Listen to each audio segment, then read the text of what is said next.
사설 토토 사이트 홍보 역할로 회원 가입 및 유치를 담당하면서 회원들의 베팅액 대비로 수수료를 취득하는 홍보책을 토토 사이트 총판이라고 호칭하는데요. 다른 용어로는 소위 부본사라는 명칭으로 불리우기도 합니다. 총판들은 스포츠 토토 커뮤니티 사이트에다가 여러 게시판에 본인이 당첨된 투표권 인증 사진을 게시한 뒤 관심을 보인 사람들로 하여금 사이트 가입을 유도하는 식으로 영업을 한다고 볼 수 있습니다. 그런 홍보성 낚시 글을 본 사람이 해당 글을 클릭하면 총판이 개설한 블로그에 접속할 수 있고, 블로그에는 오픈 채팅방 링크가 게시되어 있습니다. 이때 접속자가 오픈 채팅방에 접속하면 총판은 토토 사이트 접속 주소와 본인의 총판 코드를 제공하면서 사람들로 하여금 사이트에 회원 가입 시 자기의 총판 코드를 입력하라고 안내를 하게 되는 것입니다. 이후 해당 총판 코드를 입력해 토토 사이트에서 도박을 한 사람이 실제로 도박으로 잃은 금액 대비로 총판은 본인의 수익금을 도박 사이트로부터 지급받게 되는 것입니다. 물론 총판 역시도 도박 사이트 총책이나 다른 직원들과는 실제 대면을 하지 않는 경우가 많아 서로 간의 실제 신원은 알지 못하는 경우가 대부분입니다. 텔레그램 대화방에 이른바 가족방을 만들어 놓고 가입자 정보와 사이트 운영 방향에 대해 공유를 하는 경우도 있습니다. 요컨대 토토 사이트 총판은 회원 가입과 홍보의 핵심적인 역할을 하게 된다고 볼 수 있습니다. 언뜻 생각한다면 총판은 단순 홍보만 하면서 수수료만 받았을 뿐이니 재질이 그렇게 나쁜 것은 아니고 도박 사이트 운영자나 직원들이 훨씬 중하게 처벌돼야 하는 것 아니냐고 오판을 하시는 경우가 많습니다. 하지만 실상은 전혀 그렇지 않습니다. 토토 총판이 없었다면 도박 사이트가 애초에 운영될 수 없다고 수사기관과 재판부는 간주하기 때문입니다. 총판으로 단기간이라도 가담한 사정이 경찰에 적발되면 경찰은 피의자를 긴급 체포한 후 10중 8구 구속영장을 청구하게 됩니다. 차후 구속 기소되어 형사재판을 받게 되는 것인데요. 법원 재판부 역시도 총판의 재질은 극히 나쁘다고 평가해서 사이트 총운영자보다는 아니겠으나 단순 직원이나 관리자보다도 오히려 더 형량을 높게 선고하는 경우도 부지기수입니다.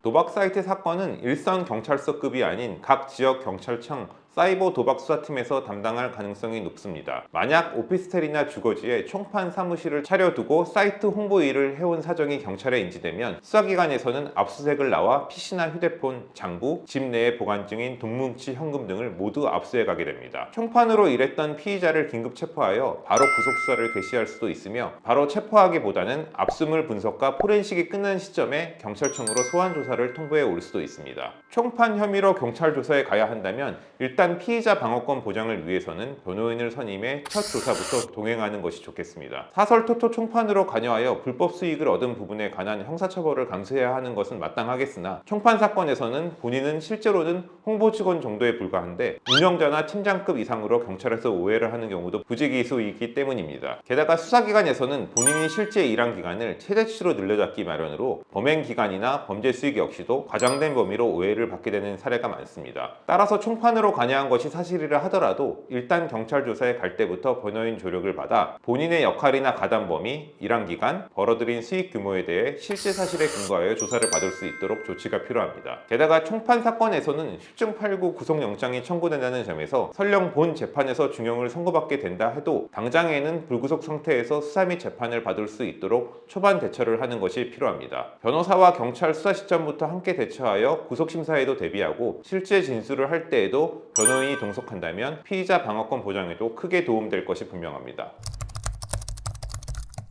당연하겠으나 본인과 함께 일한 지인 혹은 본인이 토토 총판으로 연루되어 있음을 알게 된 친구가 경찰 조사에 불려가 이미 조사를 받았다면 조만간 경찰에서 조사 출석 통보가 오는 것은 시간 문제가 될 뿐입니다. 그나마 전화로 조사 출석 통보가 오면 다행이며, 자칫 주거지 압수수색은 물론이고 긴급 체포 후 경찰서 유치장에 수감된 채 구속 재판을 받게 될 수 있습니다. 따라서 이런 경우라면 가능한 선제적으로 자수하여 수사에 협조하는 것이 최선일 수 있습니다. 자수서를 제출함과 동시에 본인의 범죄 사실을 요약 정리하여 경찰에 낸 후 조사 날짜를 협의해두는 절차가 필요합니다. 자수하고 수사에 최대한 협조한다면 불구속 수사를 받도록 선처를 받을 수도 있고, 최종 형량 수준에서 일부 형량 감면을 받는 것이 가능해지기 때문입니다.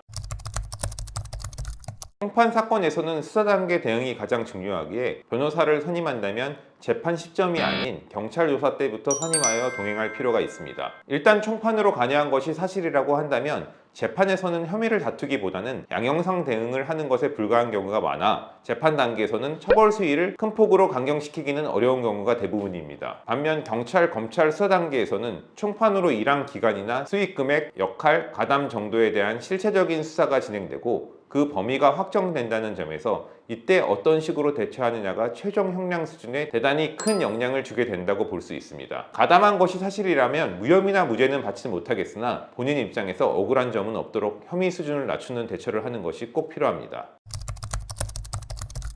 총판으로 일한 기간과 수익 금액, 범죄 수익 은닉 여부, 기존의 동종 전과가 있는지에 따라 형량은 달라질 수 있겠으나 총판 혐의로 재판에 회부되면 국민체육진흥법 위반 및 도박공간 개설 등 혐의로 기소됩니다. 보통 구속재판을 받게 되며 실제 재판에서 나오는 형량도 징역 2년 전후 수준에 이르는 경우가 많습니다. 물론 일한 기간이 아주 짧고 단순 관여자 정도라면 집행유예를 받을 수도 있겠으나 대부분의 총판 사건에서는 최소 1년 이상의 실형이 선고될 가능성이 아주 높습니다.